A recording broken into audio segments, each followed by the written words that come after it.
Good evening guys. இன்றைக்கி நம்ம பார்க்க போகிறது 6th தமிழ் டேர்ம் 3ல் இருக்க நியூ புக்கு. டேர்ம் 3ல் இருக்க இயல் 1 தான் இன்றைக்கி பார்க்க போகிறோம்.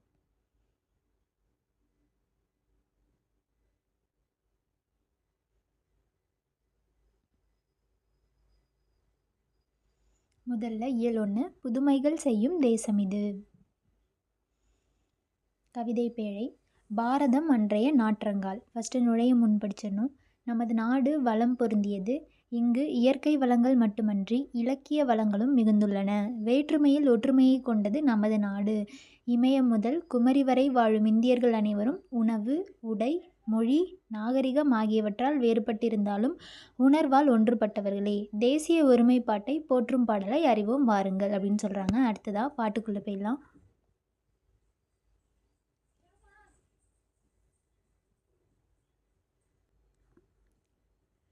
புதுமைகள் செய்த தேசம் இது. பூமியின் கிழக்கு வாசல் இது. தெய்வ வள்ளுவன் நெய்த குரல்தான் தேசம் உடுத்திய நூலாடை. மெய்களை போற்றிய இந்திய தாய்க்கு மெய்யுணர்வு என்கிற மேலாடை. புதுமைகள் செய்த தேசம் இது. பூமியின் கிழக்கு வாசல் இது. காளிதாசனின் தேனிசை பாடல்கள் காவிரி கரையில் எதிரொலிக்க, கம்பனின் அமுத கவிதைகளுக்கு கங்கை அலைகள் இசையமைக்க, கன்னிக்குமரியின் கூந்தலுக்காக காஷ்மீர் தோட்டம் பூத்தொடுக்கும், மேற்கு மலைகள் நதிகளை அனுப்பி கிழக்கு கரையின் நலம் கேட்கும். திரும்பியும் புதுமைகள் செய்த தேசம் இது. பூமியின் கிழக்கு வாசல் இது. அடுத்து மனப்பாட பாட்டு. புல்வெளியெல்லாம் பூக்காடாகி புன்னகை செய்த பொற்காலம், கல்லை கூட காவியமாக்கி கட்டி நிறுத்திய கலைக்கூடம். புதுமைகள் செய்த தேசம் இது. பூமியின் கிழக்கு வாசல் இது. அன்னை நாட்டின் அமுத சுரபியில் அந்நிய நாடுகள் பசி தீர அண்ணல் காந்தியின் சின்ன கைத்தடி அறத்தின் ஊன்றுகோலாக. புதுமைகள் செய்த தேசம் இது. பூமியின் கிழக்கு வாசல் இது. மனப்பாட பாட்டு கண்டிப்பாக படிச்சுக்கோங்க. மீதி எல்லாமே ஒரு டைம் ரீட் அவுட் பண்ணிக்கோங்க. இந்த பாரதம் அன்றைய நாற்றங்கால் இதை எழுதினவர் தாரா பாரதி. அடுத்ததாக சொல்லும் பொருளும். மெய் அப்படின்னா உண்மை, தேசம்னா நாடு. பாடலோட பொருள். பூமியின் கிழக்கு வாசலாக திகழும் நமது இந்திய நாடு பல புதுமைகளை செய்த நாடு.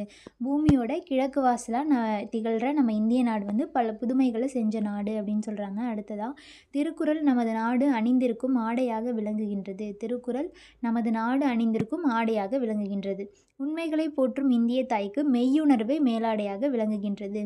திருக்குறள் நமது நாடு அணிந்திருக்கும் ஆடை, மெய்யுணர்வு மேலாடையாக விளங்குது. ஓகேவா? இந்திய தாய்க்கு. காளிதாசன் இயற்றிய இனிமையான பாடல்கள் காவிரி கரை வரை எதிரொலிக்கின்றன. காளிதாசர் கால ஸ்டார்ட் ஆகுது. ஸோ காளிதாசர்னா காவிரி கரை. கம்பரின் அமுதம் போன்ற கவிதை வரிகளுக்கு கங்கை ஆற்றின் அலைகள் இசையமைக்கின்றன. கம்பர் கால ஸ்டார்ட் ஆகுது. கங்கையும் கா. ஸோ கம்பர்னா கங்கை, காளிதாசர்னா காவிரி. அடுத்ததாக குமரிமுனை ஆகிய கன்னியின் கூந்தலுக்காக காஷ்மீரத்து மலர்கள் மாலையாக தொடுக்கப்படுகின்றன. மேற்கே தோன்றும் நதிகள் கிழக்கு எல்லை வரை பாய்ந்து நன்மைகளை விளைவிக்கின்றன. புல்வெளிகளெல்லாம் பூக்கள் மலர்ந்து பொற்காலமாக புன்னகை புரிகின்றன. கல்லில் செதுக்கிய சிற்பங்கள் யாவும் காவிய கலைக்கூடமாக காட்சி தருகின்றன. அல்ல குறையாத அமுத சுரபியாக அன்னை பாரத நாடு திகழ்கின்றது. அல்ல குறையாத அமுத சுரபி மாதிரி நம்ம அன்னை பாரத நாடு திகழ்கிறது அப்படின்னு சொல்கிறாரு. அடுத்ததாக நம் நாடு பிற நாட்டு மக்களின் பசியையும் போக்கி வருகின்றது. நம்ம நாடு பிற நாட்டு மக்களோட பசியையும் போக்கி வருது அப்படின்னு சொல்கிறாரு. அடுத்ததாக அறத்தின் ஊன்றுகோலாக காந்தியடிகளோட அகிம்சை என்னும் சிறிய கைத்தடி விளங்குகின்றது. அறத்தின் ஊன்றுகோலாக எதை சொல்கிறாருன்னா காந்தியடிகளோட அகிம்சை என்னும் சிறிய கைத்தடியை தான் சொல்கிறாரு. ஓகேவா? அடுத்ததாக நூல்வெளி. தாரா பாரதியோட இயற்பெயர் ராதாகிருஷ்ணன். ஓகேவா? தாரா அது திருப்பி போட்டால் ராதான்னு வருதா? ஸோ தாரா பாரதியின் இயற்பெயர் ராதாகிருஷ்ணன். கவிஞாயிறு என்னும் அடைமொழி பெற்றவர். இவர் எழுதிய நூல்கள் புதிய விடியல்கள், இது எங்கள் கிழக்கு, விரல் நுனி வெளிச்சங்கள். புதிய விடியல்கள், இது எங்கள் கிழக்கு, விரல் நுனி வெளிச்சங்கள். இது எப்படி ஞாபகம் வச்சுக்கலாம்னா, விடியும் போது சூரியன் கிழக்கில் உதிக்குதா? ஸோ புதிய விடியல்கள், இது எங்கள் கிழக்கு, சூரியன் உதிச்சோன்னு வெளிச்சம் வரும். விரல் நுனி வெளிச்சங்கள். புதிய விடியல்கள், இது எங்கள் கிழக்கு, விரல் நுனி வெளிச்சங்கள். இதெல்லாம் யார் எழுதுனதுன்னா கவிஞாயிறு. ஞாயிறுனா சூரியனா? ஸோ கவிஞாயிறு எழுதுனது தான் புதிய விடியல்கள், இது எங்கள் கிழக்கு, விரல் நுனி வெளிச்சங்கள். தாரா பாரதியோட இயற்பெயர், தாராவை திருப்பி போட்டால் ராதாகிருஷ்ணன் தான் தாரா பாரதியோட இயற்பெயர். இங்கே எடுத்திருக்க பாரதம் அன்றைய நாற்றங்கால் தாரா பாரதியின் கவிதைகள் அப்படிங்கிற தொகுப்பில் இடம்பெற்றுள்ளது. அடுத்ததாக மதிப்பீடு. தேசம் உடுத்திய நூலாடை என கவிஞர் குறிப்பிடும் நூல் திருக்குறள். மேலாடை, நமது இந்திய தாய் உடுத்திய மேலாடை மெய்யுணர்வு. அடுத்ததாக காளிதாசனின் தேனிசை பாடல்கள் எதிரொலிக்கும் இடம். காளிதாசன் காவிரி கரை. கலைக்கூடமாக காட்சி தருவது சிற்பக்கூடம். நூலாடை என்னும் சொல்லை பிரித்து எழுத கிடைப்பது நூல் கூட்டல் ஆடை. எதிர்கூட்டல் ஒலிக்க என்பதனை சேர்த்து எழுத கிடைக்கும் சொல் எதிரொலிக்க.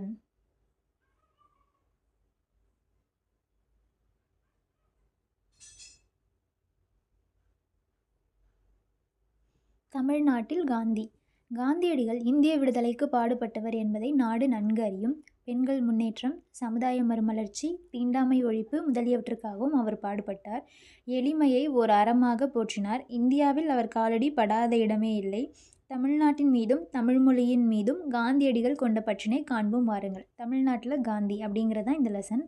உள்ளே போனால் முக்கியமான பாயிண்ட்ஸ்லாம் இதில் நான் அண்டர்லைன் பண்ணியிருப்பேன். காந்தியடிகளுக்கு தமிழ்நாட்டின் மீதும் தமிழ் மக்கள் மீதும் மிகுந்த அன்பு உண்டு.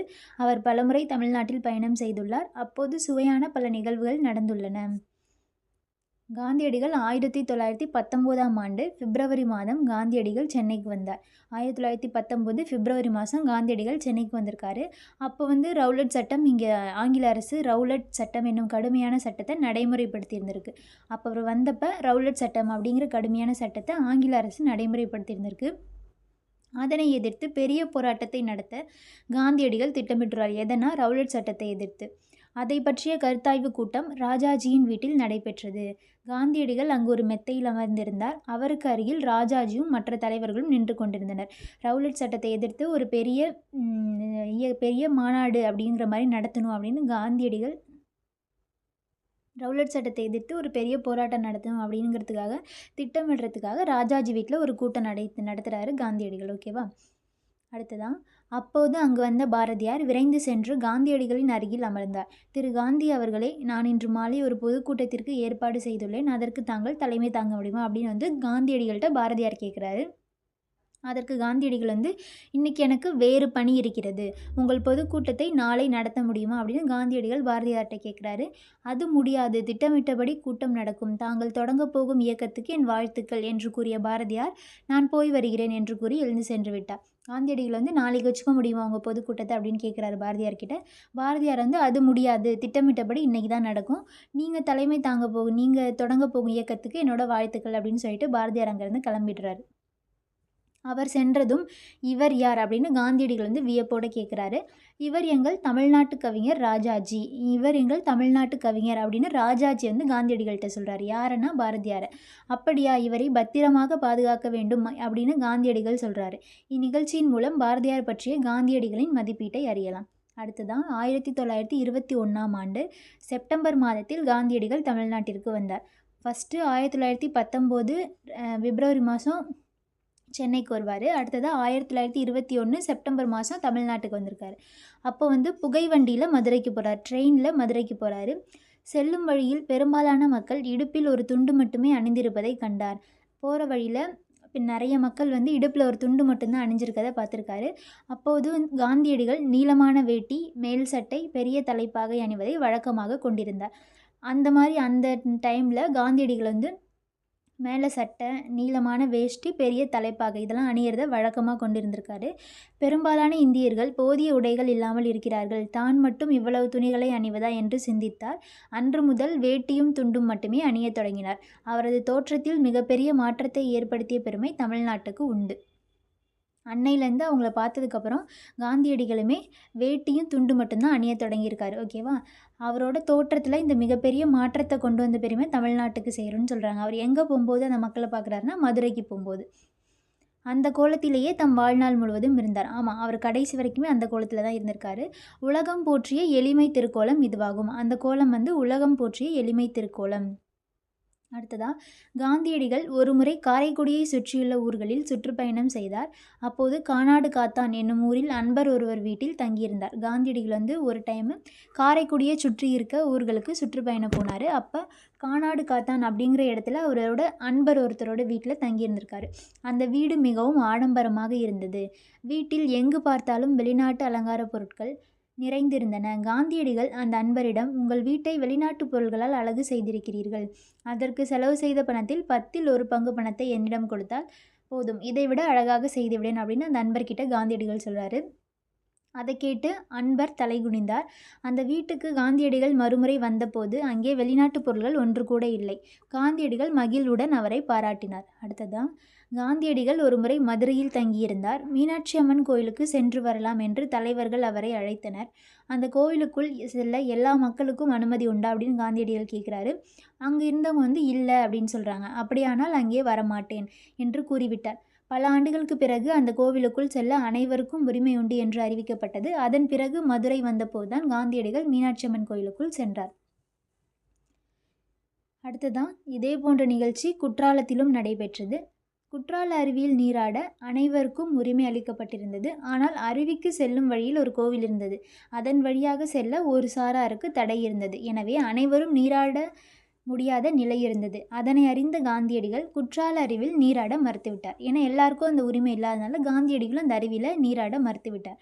மனிதர்களிடத்தில் உயர்வு தாழ்வு பாராட்டக்கூடாது என்பதில் காந்தியடிகள் உறுதியாக இருந்ததை இதன் மூலம் அறிய முடிகிறதுன்னு சொல்கிறாங்க. இந்த 2 சம்பவத்துலேருந்தும் காந்தியடிகள் மனிதர்களிடம் உயர்வு தாழ்வு பாராட்டக்கூடாது அப்படிங்கிற கருத்தில் உறுதியாக இருந்ததை அறிய முடியுது அப்படின்னு சொல்கிறாங்க. அடுத்ததான், காந்தியடிகள் தமக்கும் தமிழுக்கும் உள்ள தொடர்பை பற்றி பலமுறை கூறியுள்ளார். தென்னாப்பிரிக்காவில் வாழ்ந்த காலத்தில் தமிழ் மொழியை கற்க தொடங்கியதாக கூறியுள்ளார்.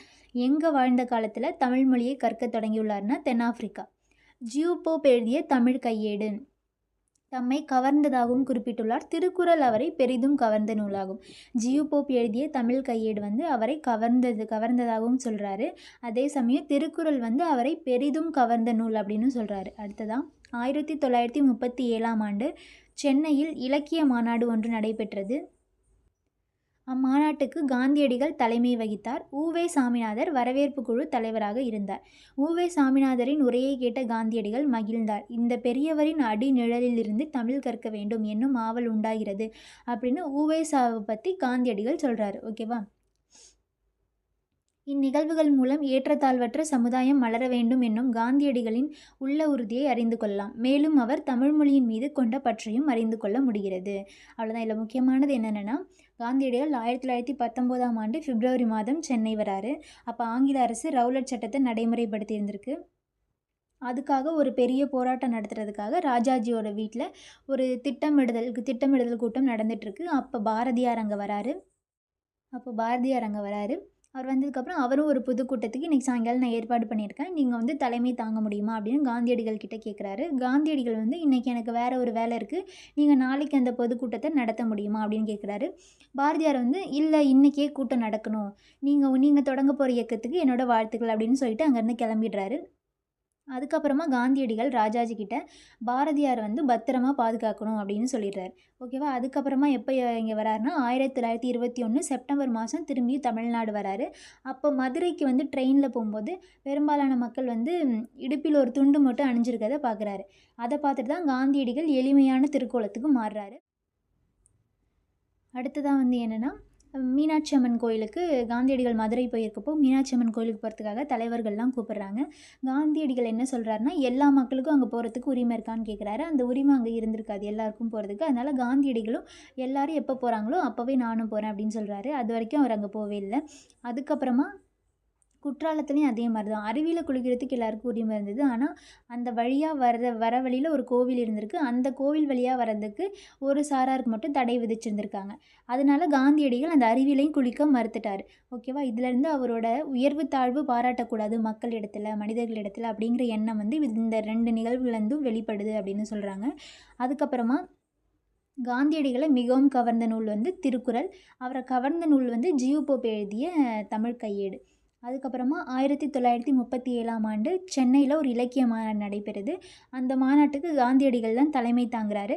உ.வே.சா வரவேற்பு குழு தலைவராக இருக்கார். அப்போ உ.வே.சா பேசுகிற உரையை கேட்டு காந்தியடிகள் உ.வே.சாவை பற்றி இந்த பெரியவரோட அடிநிழல்லேருந்து தமிழ் கற்கணும் அப்படிங்கிற ஆவல் உண்டாகுது அப்படின்னு காந்தியடிகள் சொல்கிறார். ஓகேவா? இந்த லெசனில் இதெல்லாம் தான் முக்கியமான பாயிண்ட்ஸ். ஒரு டைம் எப்போவும் ரீட் பண்ணி வச்சுக்கோங்க. ஓகேவா? அடுத்ததான் மதிப்பீடு. காந்தியடிகளிடம் உடை அணிவதில் மாற்றத்தை ஏற்படுத்திய ஊர் மதுரை. காந்தியடிகள் யாருடைய அடிநிழலில் இருந்து தமிழ் கற்க வேண்டும் என்று விரும்பினார்? உ.வே. சாமிநாதர். இலக்கிய மாநாடு சென்னையில் நடைபெற்றது. தமிழ்நாட்டு கவிஞர் பாரதியார். குற்றாலம், அருவி, தமிழ் கையேடு ஜியு போப்போடது. அடுத்ததா வேலு நாச்சியார். நுழையும் முன் படிச்சுக்கலாம். வணிகம் செய்ய வந்த ஆங்கிலேயர் சிறிது சிறிதாக நமது நாட்டை கைப்பற்றி கொண்டனர்.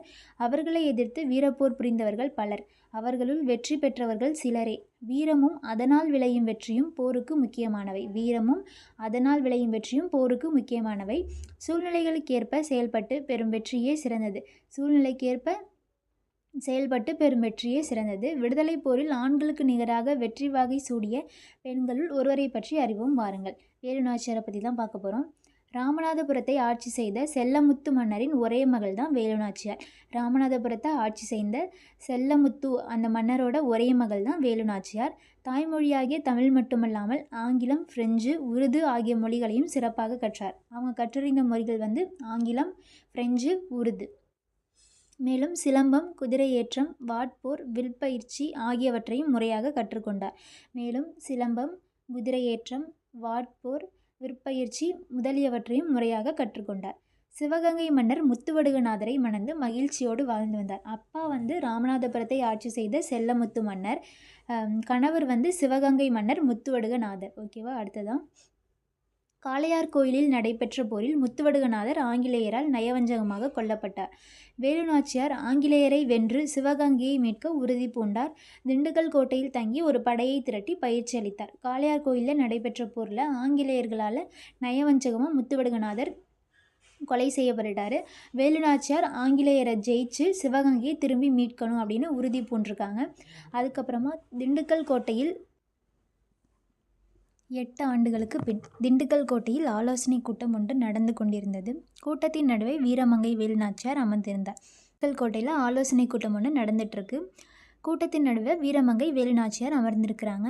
அவரை சுற்றி அமைச்சர் தாண்டவராயர், தளபதிகளாகிய பெரியமருது, சின்னமருது. அமைச்சர் தாண்டவராயர், தளபதிகள் பெரியமருது, சின்னமருது மற்றும் குறுநில மன்னர்கள் சிலரும் இருந்தனர். நாம் சிவகங்கையை இழந்து 8 ஆண்டுகள் ஆகிவிட்டன என்ற வேலுநாச்சியார் கவலை நிறைந்த குரலில் கூறினார். கவலைப்படாதீர்கள் அரசியாரே, நாம் சிவகங்கையை மீட்கும் நாள் நெருங்கிவிட்டது அப்படின்னு சொன்னார் அமைச்சர் தாண்டவராயர். அந்த இனிய நாளைத்தான் நானும் ஆவலுடன் எதிர்பார்த்து கொண்டு இருக்கிறேன் என்றார் வேலுநாச்சியார். அப்போது வெளியே பெரும் ஆரவாரம் கேட்டது. மைசூரிலிருந்து ஹைதர் அலி அனுப்பிய படை வந்துவிட்டது என நினைக்கிறேன் என்றார் வேலுநாச்சியார். அப்போது அறையின் வாயிலில் வீரன் ஒருவன் நின்றான். அரசியாருக்கு வணக்கம். மைசூரிலிருந்து 5000 குதிரைப்படை வீரர்கள் வந்துள்ளனர் என்றான். அப்படியா? மகிழ்ச்சி. அவர்களை ஓய்வெடுக்கச் சொல். நான் பிறகு பார்க்கிறேன் என்றார் வேலுநாச்சியார்.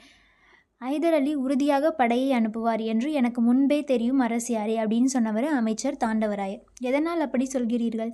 நாம் இருவரும் ஹைதர் அலியை சந்திக்க மைசூர் சென்றோம் அல்லவா? அப்போது தாங்கள் அவரிடம் உருது மொழியில் பேசினீர்கள். அப்போது அவர் முகத்தில் பெரிய மகிழ்ச்சி தோன்றியதை நான் கண்டேன் என்றார் தாண்டவராயர். நம் அரசியாரின் பன்மொழி அறிவு நமக்கு பெரிய நன்மையை தந்திருக்கிறது என்றார் சின்னமருது. ஆம், நமது வீரர்களுடன் ஹைதர் அலியின் 5000 குதிரைப்படை வீரர்களும் சேர்ந்து விட்டனர். ஆகவே நாளை சிவகங்கையை மீட்க புறப்படலாம் அல்லவா என்று கேட்டார் பெரியமருது.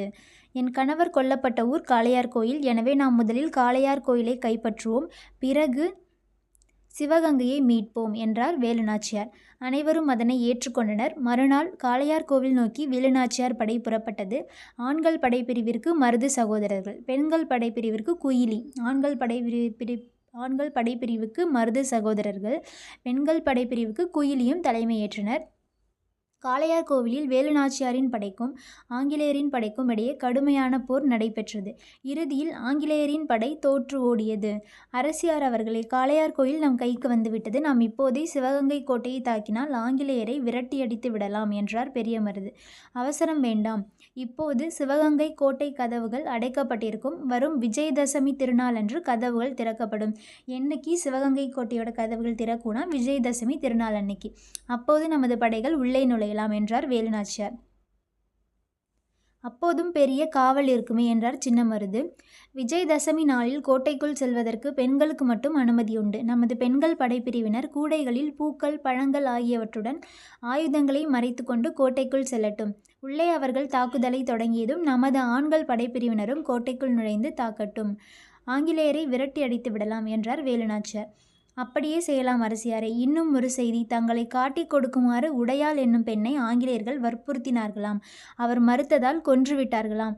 அவருக்கு நாம் உரிய முறையில் சிறப்பு செய்ய வேண்டும் என்றார் அமைச்சர் தாண்டவராயர்.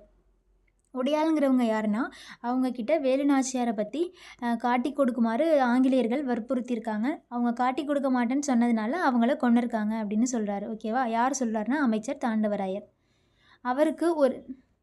அவருக்கு ஒரு நடுகல் நடுவதற்கு ஏற்பாடு செய்யுங்கள் அமைச்சரே. அவரது பெருமையை எல்லாரும் அறிந்து கொள்ளட்டும் என்றார் வேலு நாச்சியார். அப்படியே செய்யலாம் என்றார் அமைச்சர். யாருக்கு நடுகல் நடுறதுக்கு ஏற்பாடு செய்கிறாங்கன்னா, உடையாளுக்கு. விஜயதசமி முதல் நாள் சிவகங்கையை நோக்கி புறப்பட்டது படை. வழியில் உடையாளுக்கு நடப்பட்ட நடுகல் முன்பு குதிரையிலிருந்து இறங்கினார் வேலுநாச்சியார். தாம் வைத்திருந்த தாலியை எடுத்து அந்த நடுகல்லுக்கு காணிக்கையாக செலுத்தி வணங்கினார். யாரோட நடுகல்லுக்குன்னா, உடையாளோட நடுகல்லுக்கு. அருகில் நின்ற வீரர்கள் உடையாள் புகழ் ஓங்குக என்று முழக்கமிட்டனர். படை மறுநாள் காலை சிவகங்கையை அடைந்தது. அரசியாரை, நான் நமது பெண்கள் பிரிவுடன் மாறுவேடத்தில் உள்ளே செல்கிறேன். உள்ளே சென்றதும் அங்குள்ள ஆயுத கிடங்குக்கு எப்படியாவது தீ வைத்து விடுகிறேன். தீ எறிவது தெரிந்ததும் நம் படை உள்ளே நுழையட்டும் என்று கூறினார் குயிலி. அப்படியே ஆகட்டும் என்றார் வேலுநாச்சியார். குயிலியும் பெண்கள் படையினரும் கோட்டைக்குள் சென்றனர். சிறிது நேரத்தில் கோட்டைக்குள் பெரும் கூச்சல் எழுந்தது. உள்ளே உயரமாக தீ எறிவது தெரிந்தது.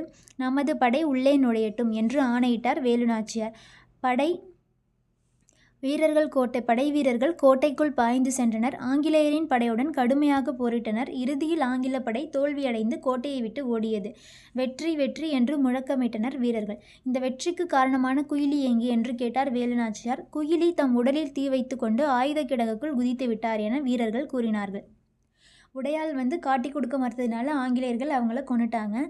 குயிலி தன்னோட உடலில் தீ வச்சுக்கிட்டு ஆயுத கிடங்குல குதிச்சு நாட்டுக்கு விடுதலை வாங்கி தந்திருக்காங்க. குயிலி தம் உயிரை தந்து நம் நாட்டை மீட்டு கொடுத்திருக்கிறார்.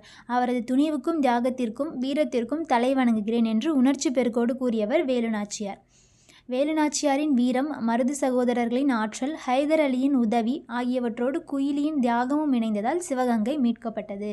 வேலுநாச்சியாரோட வீரம், மருது சகோதரர்களின் ஆற்றல், ஹைதர் அலியின் உதவி ஆகியவற்றோடு குயிலியோட தியாகமும் இணைந்ததால் சிவகங்கை மீட்கப்பட்டது. அடுத்ததாக பாக்ஸ் கண்டென்ட். வேலுநாச்சியாரோட காலம் 1730 1796. வேலுநாச்சியார் சிவகங்கையை மீட்ட ஆண்டு 1780. ஜான்சி ராணிக்கு முன்பே ஆங்கிலேயரை எதிர்த்து வீரப்போர் புரிஞ்சவங்க தான் வேலுநாச்சியார். அடுத்ததான் இலக்கணம். இயல் 1. நால்வகை சொற்கள். தமிழில் சில எழுத்துக்கள் தனித்து நின்று பொருள் தரும். ஒன்றுக்கு மேற்பட்ட எழுத்துக்கள் தொடர்ந்து வந்தும் பொருள் தரும். இவ்வாறு பொருள் தருபவை சொல் எனப்படும். தமிழில் சில எழுத்துக்கள் தனியாக நின்றும் பொருள் தரும். ஒன்றுக்கு மேற்பட்ட எழுத்துக்கள் தொடர்ந்து வந்தும் பொருள் தரும். இவ்வாறு பொருள் தரதெல்லாம் சொல் எனப்படும். எடுத்துக்காட்டு: ஈ, பூ, மை, கல், கடல், தங்கம். இதில் ஓர் எழுத்தும் இருக்குது, 2 எழுத்தும் இருக்குது, 3 எழுத்தும் இருக்குது, 4 எழுத்து சேர்ந்து இருக்குது. அடுத்ததாக இலக்கண அடிப்படையில் சொற்கள் பெயர்ச்சொல், வினைச்சொல், இடைச்சொல், உரிச்சொல் என 4 வகைப்படும். இலக்கண அடிப்படையில் பெயர்ச்சொல், வினைச்சொல், இடைச்சொல், உரிச்சொல்னு சொல் 4 வகைப்படும். பெயர்ச்சொல். அடுத்து ஒன்றன் பெயரை குறிக்கும் சொல் பெயர்ச்சொல் எனப்படும். எடுத்துக்காட்டு: பாரதி, பள்ளி, காளை, கண், நன்மை, ஓடுதல். வினைச்சொல்னா வினை என்னும் சொல்லுக்கு செயல் என்பது பொருள். செயலை குறிக்கும் சொல் வினைச்சொல். பெயரை குறிக்கும் சொல் பெயர் சொல்னா வினை என்னும் சொல்லுக்கு செயல் என்பது பொருள். செயலை குறிக்கும் சொல் வினைச்சொல்.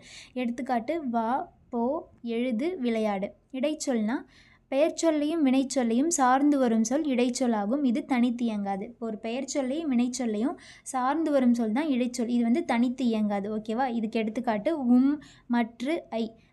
இங்கே தந்தையும் தாயும். பெயர் சொல்ல நடுவில் வந்திருக்கு. அடுத்து மற்று ஒருவர் அப்படின்னு வந்திருக்கு. அடுத்து ஐ, திருக்குறளை.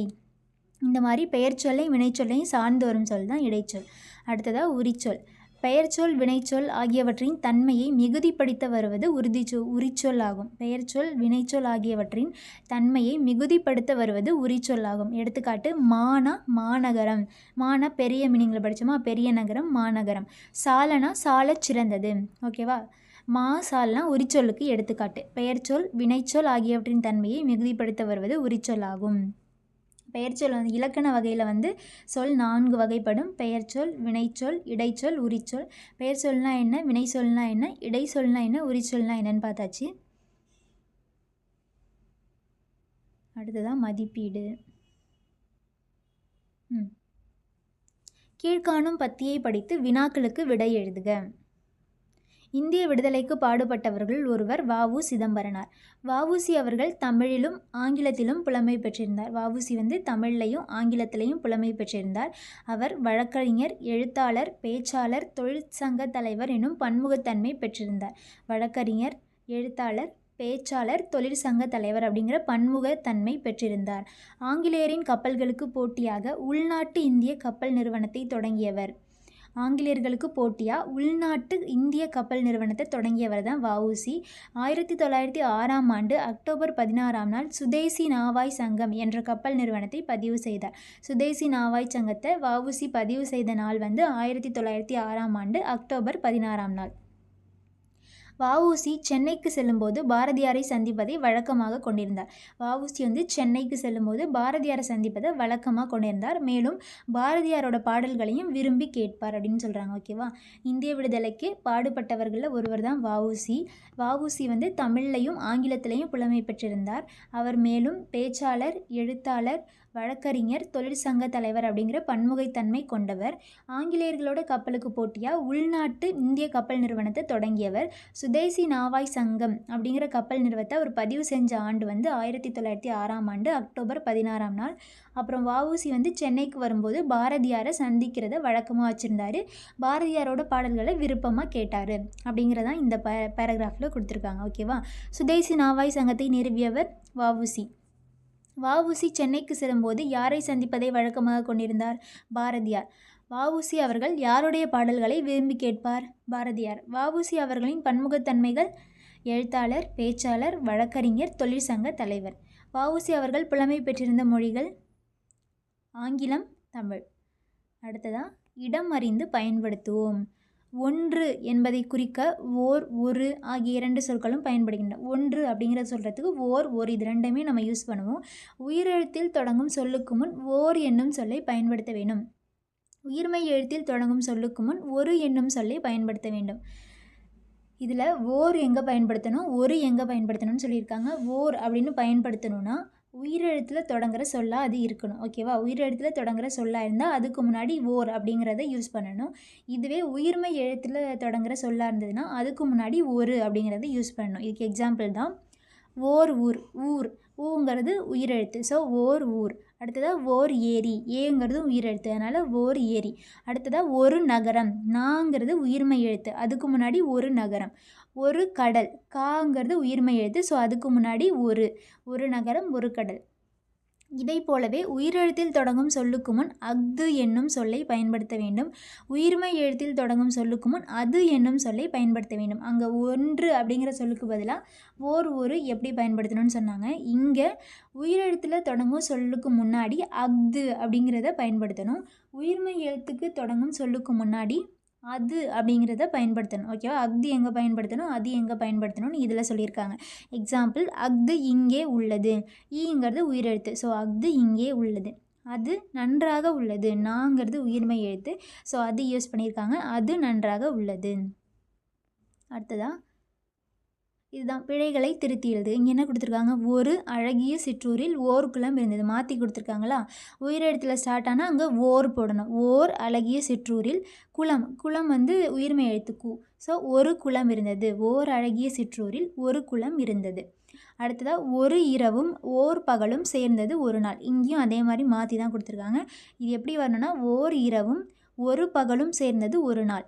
அடுத்ததாக அது இல்லாத இடத்தில் எதுவும் நடக்காது. உயிரெழுத்துக்கு முன்னாடி அஃது தான் பயன்படுத்தணுமா. அஃது இல்லாத இடத்தில் எதுவும் நடக்காது. அஃது நகரத்திற்கு செல்லும் சாலை. இங்கே உயிர்மெய் எழுத்து தான் அடுத்து வந்திருக்கு. நகரத்திற்குல நான். ஸோ அது நகரத்திற்கு செல்லும் சாலை. அது ஒரு இனிய பாடல். ஒருல ஓங்கிறது உயிரெழுத்து, ஸோ அஃது ஒரு இனிய பாடல். அடுத்ததாக கலைச்சொல் அறிவோம். நாட்டுப்பற்று, பேட்ரியாட்டிசம், கலைக்கூடம், ஆர்ட் கேலரி, இலக்கியம், லிட்ரேச்சர், மெய்யுணர்வு, நாலேஜ் ஆஃப் ரியாலிட்டி. நாட்டுப்பற்றுனா பேட்ரியாட்டிசம், கலைக்கூடம்னா ஆர்ட் கேலரி, இலக்கியம்னா லிட்ரேச்சர், மெய்யுணர்வுனா நாலேஜ் ஆஃப் ரியாலிட்டி. ஓகேவா. இன்றைக்கி 6th தமிழ் நியூ புக்கில் இருக்க 6th தமிழ் நியூ புக்கில் டேர்ம் 3ல் இருக்க இயல் 1 பார்த்தாச்சு. நாளைக்கு இயல் 2 பார்க்கலாம். தேங்க்யூ.